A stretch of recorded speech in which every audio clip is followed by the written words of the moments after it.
नमस्कार, M prime देख रहे हैं आप। मैं हूं आपके साथ वरुण गोयल। सीमा पर हालात तनावपूर्ण हैं। भारतीय सेना ने एक बार फिर चीन की चालबाजियों के झूठ की पोल खोल दी है। चीन ने दावा किया था कि भारतीय सेना की ओर से एलएसी पर फायरिंग की गई है। अब भारतीय सेना की ओर से आधिकारिक तौर पर बयान जारी कर चीन के दावे को खारिज किया गया है। सेना ने कहा कि भारतीय सेना ने ना तो एलएसी पर कोई आक्रामक कदम उठाया है और फायरिंग चीन की तरफ से हुई है। सेना ने अपने बयान में कहा कि भारत एलएसी पर शांति बनाए रखने के लिए प्रतिबद्ध है। तो चीन की ओर से लगातार ये हरकतें हो रही हैं और चीन लगातार एलएसी पर उत्तेजक गतिविधियों को जारी रखे हुए है। और इसी पर चर्चा करेंगे। हमारे साथ खास मेहमान जुड़ गए हैं, रक्षा मामलों के जानकार संजीव श्रीवास्तव साहब हमारे साथ जुड़ गए हैं। सर, बहुत बहुत स्वागत है आपका। जी संजीव जी, जब आर्मी चीफ ने ये कहा कि हालात नाजुक हैं और उसके बाद कुछ ना कुछ खबरें लगातार आती रही, चाहे वो 29-30 अगस्त की बात हो या ये आबरात का वाकया हो, आखिर सीमा पर चल क्या रहा है? देखिए, एक बात बहुत स्पष्ट है कि चाइना इस पूरे कोरोना के संक्रमण काल को अपने स्ट्रेटेजिक डोमिनेंस के लिए और अपने इकोनॉमिक डोमिनेंस के लिए स्थापित करने के लिए और लगातार इसका एक्सप्लॉयटेशन कर रहा है। ये जो पूरी दुनिया में वल्नरेबल सिचुएशन बनी हुई है, इसका एक्सप्लॉयटेशन चाइना करने की कोशिश कर रहा है। चाहे वो इंडिया चाइना बॉर्डर एरियाज पे ये स्थिति जो है, जो आज की इनकर्जन की स्थिति जो उसने क्रिएट कर रखी है, चाहे वो साउथ चाइना सी हो, चाहे वो ताइवान हो, चाहे वो जो है हांगकांग हो, हर जगह आप देखेंगे तो चाइना की जो गतिविधि है वो एक्सप्लॉयटेटिव है, वो शोषणकारी है। और वो कोरोना की महामारी को उसने फैलाने के पहले तो साजिश रची और उसके बाद जब ये सिचुएशन इस तरह की हो गई तो उसको उसने अपने स्ट्रेटेजिक और इकोनॉमिक डोमिनेंस के लिए एक्सप्लॉइट करने की कोशिश की। ये उसी प्रक्रिया का हिस्सा है। चाइना इस पूरे एक वल्नरेबल सिचुएशन का इस्तेमाल अधिक से अधिक अपने डोमिनेंस को, अधिक से अधिक अपने फॉल्स टेरिटोरियल क्लेम्स को स्थापित करने के लिए इसका एक्सप्लॉयटेशन कर रहा है।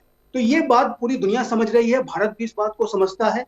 और चाइना की जो मंशा हमेशा से आप देखिए तो ये धोखे वाली मंशा होती है। चाइना की जो स्ट्रेटेजिक थिंकिंग है उसमें धोखा है। वो साम दाम दंड भेद का इस्तेमाल करता है, वो हर तरीके के अवसरवादिता का इस्तेमाल करता है।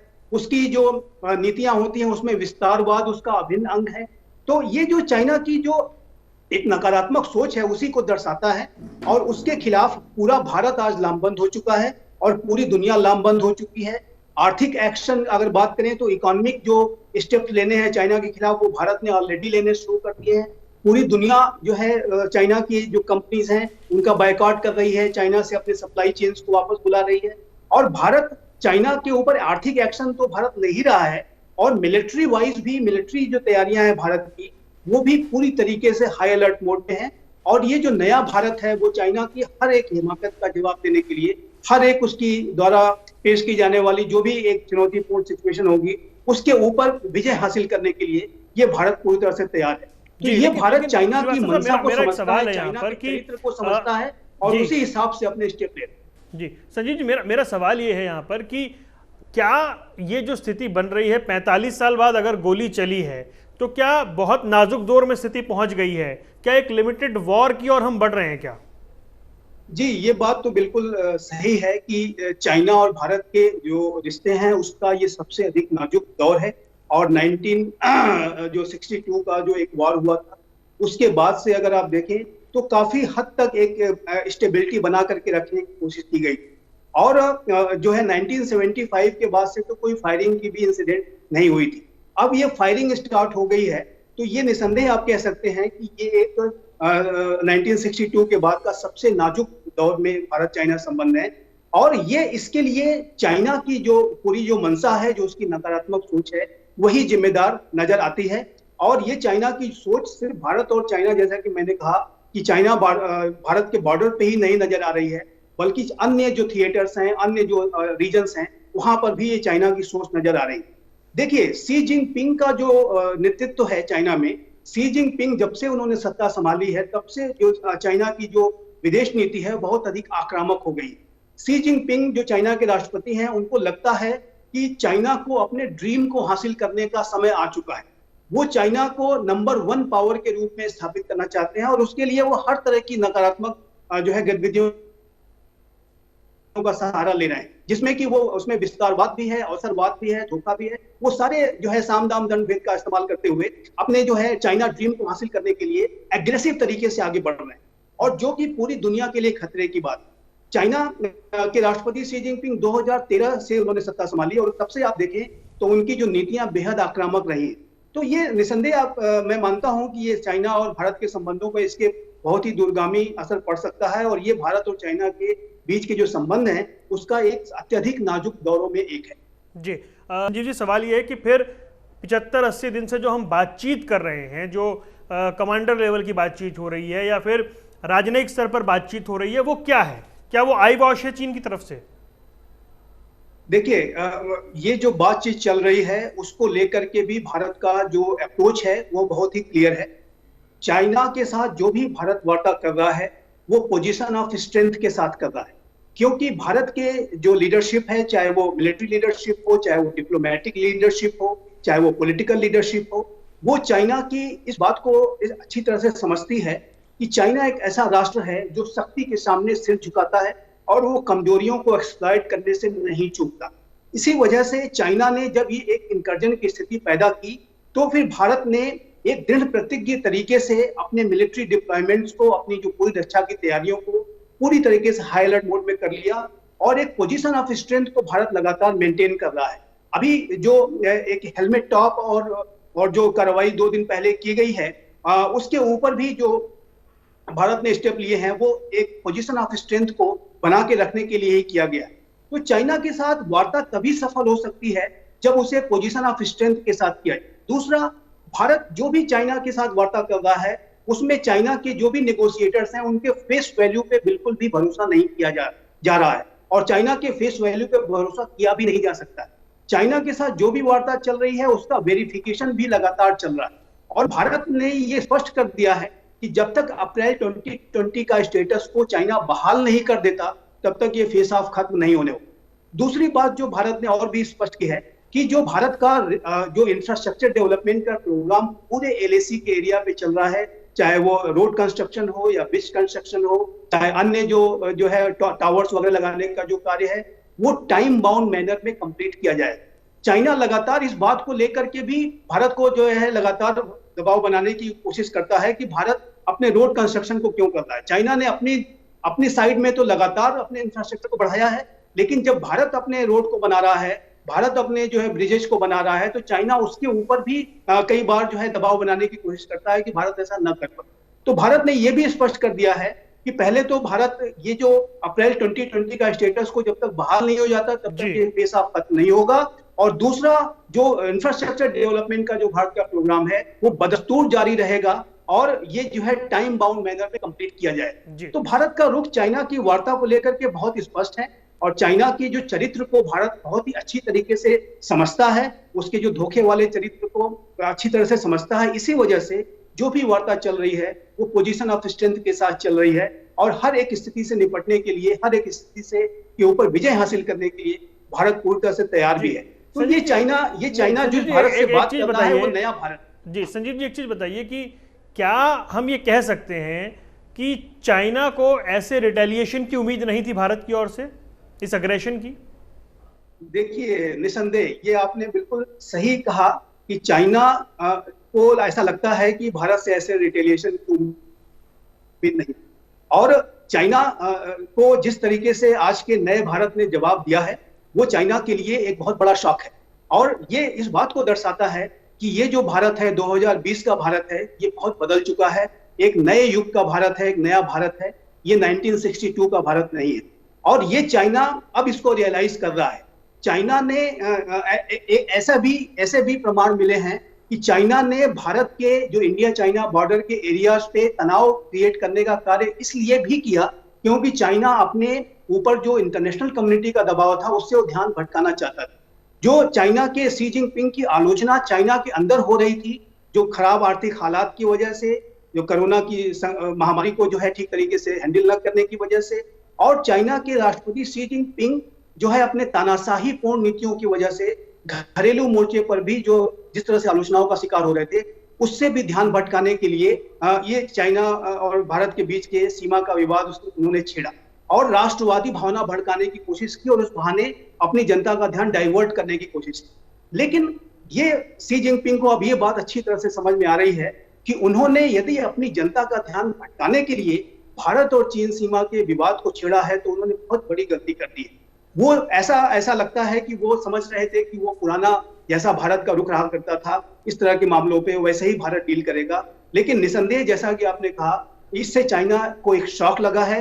चाइना इस नए भारत के नए अप्रोच से, जो दृढ़ संकल्पित अप्रोच है, जो भारत का एक बहुत ही रेजोल्यूट और स्ट्रांग अप्रोच है, उससे चाइना निसंदेह बहुत दबाव में है और ये चाइना के लिए एक बहुत बड़ा शॉक है। जितनी बड़ी संख्या में फौज आमने सामने है, जो आर्टिलरी, जो सब कुछ है वहां पर, तो क्या सिर्फ ये छुटपुट घटनाएं ही हैं या कोई बड़ी आशंका नजर आ रही है?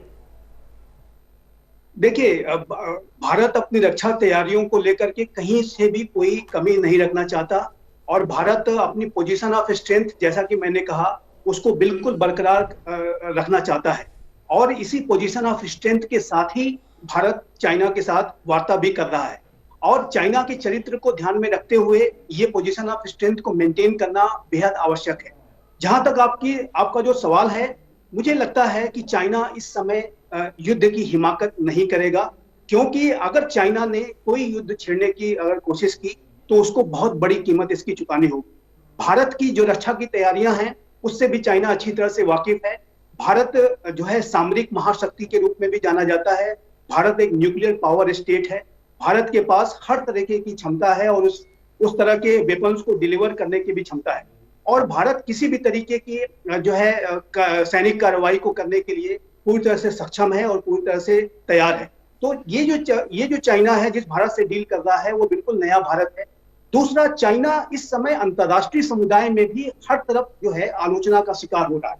जिस तरीके से चाइना ने कोरोना की संक्रमण को फैलाने की साजिश रची, उसकी इंफॉर्मेशन को दबाया और छुपाया और उससे ये बीमारी पूरी दुनिया में फैली और अमेरिका में तो इसमें सबसे बड़ी मानवीय त्रासदी हुई है और अमेरिका भी बेहद सख्त रुख के साथ चाइना के साथ अब डील कर रहा है। अमेरिका ने अपने सुपर एयरक्राफ्ट कैरियर्स को जो है साउथ चाइना सी में डिप्लॉय कर रखा है।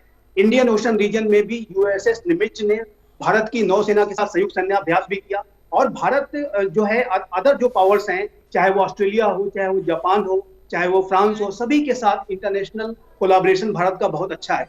भारत जो है चाइना इस समय एक आइसोलेशन की तरफ बढ़ रहा है और दूसरी तरफ भारत का जो इंटरनेशनल कोलैबोरेशन है वो लगातार गहरा होता जा रहा है। तो जाहिर है कि चाइना इस समय पूरी तरह से घिरा हुआ है। तस्वीर ये दिखती है कि नेपाल, श्रीलंका, बांग्लादेश जो है वो चीन के नजदीक होते जा रहे हैं, जिस तरह की तस्वीर आती है। और जो चाइना का जो वन बेल्ट वन रोड परियोजना है उसको लेकर वो जिस तरह से अग्रेसिव है, इन तमाम चीज़ों के बीच में भारत अभी कहाँ स्टैंड करता है, जैसा कि नेपाल और बांग्लादेश अब अट्रैक्ट हुए हैं चीन की ओर? देखिए, चाइना की ये हमेशा से मंशा रहती है कि वो भारत के छोटे पड़ोसी देशों के माध्यम से भी घेरे। पाकिस्तान का जो एग्जाम्पल है वो जग जाहिर है कि किस तरीके से चाइना और पाकिस्तान का जो गठजोड़ है वो भारत के खिलाफ साजिशें रचने का काम करता है। लेकिन चाइना यहीं से संतुष्ट नहीं है, वो नेपाल को भी, बांग्लादेश को भी, जैसा कि आपने कहा, अपने बेल्ट एंड रोड इनिशिएटिव के माध्यम से कर्ज की जाल में फंसा रहा है और जब एक बार वो देश कर्ज के जाल में फंस जाएंगे तो उनका इस्तेमाल वो भारत के खिलाफ करने की कोशिश करेगा। तो ये जो चाइना की बेहद गहरी साजिश है और one belt and one road का जो उसका इनिशिएटिव है वो एक औपनिवेशिक प्लान है, वो एक कॉलोनियल प्लान है, जिसके की माध्यम से चाइना तमाम देशों को, खासकर ऐसे देश जो कि कमजोर हैं, जो कि छोटे हैं, जो कि गरीबी की अवस्था में हैं, उन्हें अपने कर्ज के जाल में फंसाता है। China one belt and one road के माध्यम से, बीआरआई के माध्यम से जो पैसा दे रहा है वो लोन के रूप में देगा और उसे फिर वापस करने के लिए दबाव डालेगा और जब ये देश वापस नहीं कर पाएंगे तो फिर वो अपनी अन्य जो है शर्तें मनवाएगा उनसे और उसमें भारत का विरोध भी शामिल है। तो ये आपने बिल्कुल सही कहा कि ये one belt and one road के माध्यम से, बीआरआई के माध्यम से चाइना भारत को घेरने की कोशिश कर रहा है, लेकिन भारत की इसके ऊपर भी कड़ी वॉच है। भारत जो है one belt and one road initiative के काउंटर में तो एशिया अफ्रीका ग्रोथ कॉरिडोर हो, चाहे वो ब्लू डॉट नेटवर्क हो जो यूएस लेड है, और उसके अलावा भी भारत अपनी जो है तैयारियां कर रहा है जिससे कि भारत अपना जो एंगेजमेंट है वो पूरे छोटे पड़ोसी देशों में भी बढ़ाए और तमाम जो अन्य जगहों पे अफ्रीका जैसे देशों में भी भारत अपना एंगेजमेंट एक लास्ट आखिरी क्वेश्चन सर आपसे करना है संजीव जी मुझे, कि जब गोली चल गई है, ये सिचुएशन आ गई 45 साल बाद, तो फिर क्या ये माना जाए कि जो अग्रेशन है या फिर जो हालात हैं वो बहुत ही ज़्यादा नाजुक मोड़ पर हैं और ऐसे में क्या बातचीत से कोई रास्ता निकलता दिख रहा है या अभी इस तरह की सिचुएशन ही रहने वाली है? देखिए, मुझे ऐसा लगता है कि ये जो स्थिति बेहद नाजुक है इस समय, बहुत ही गंभीर स्थिति है। लेकिन चाइना अगर इसके बाद कोई और हिमाकत करने से अगर बचता है तो ये मैटर बातचीत से रिजॉल्व हो सकता है। और चाइना के पास सिर्फ एक ऑप्शन है कि वो अप्रैल 2020 का स्टेटस को बहाल कर दे। जो भी उसने इनकर्जन की स्थिति क्रिएट कर रखी है पैगांगसो एरिया में या अन्य जगहों पे, वो वहां से पीछे चला जाए और अप्रैल 2020 का स्टेटस को जो भी था उसे वो बहाल कर दे। यही चाइना के पास एकमात्र ऑप्शन है। और यदि चाइना ने इसके बाद कोई आगे कोई स्टेप लिया, किसी तरीके से कोई बड़ी हिमाकत की, तो जाहिर है कि ये जो है इसका एस्केलेशन भी हो सकता है और ये जो है किसी भी लिमिटेड वॉर में भी कंप्लीट बदल सकता है ये सिचुएशन। तो ये चाइना के ऊपर अब डिपेंड करता है कि चाइना अगर बुद्धिमानी से काम लेता है तो फिर ये स्थिति बातचीत से रिजॉल्व हो सकती है, नहीं तो इसकी बहुत बड़ी कीमत चाइना को चुकानी पड़ेगी। जी, बहुत बहुत शुक्रिया संजीव जी, आपने वक्त निकाला और बड़ा डिटेल में एनालिसिस किया इस पूरी सिचुएशन को। आपका बहुत बहुत धन्यवाद।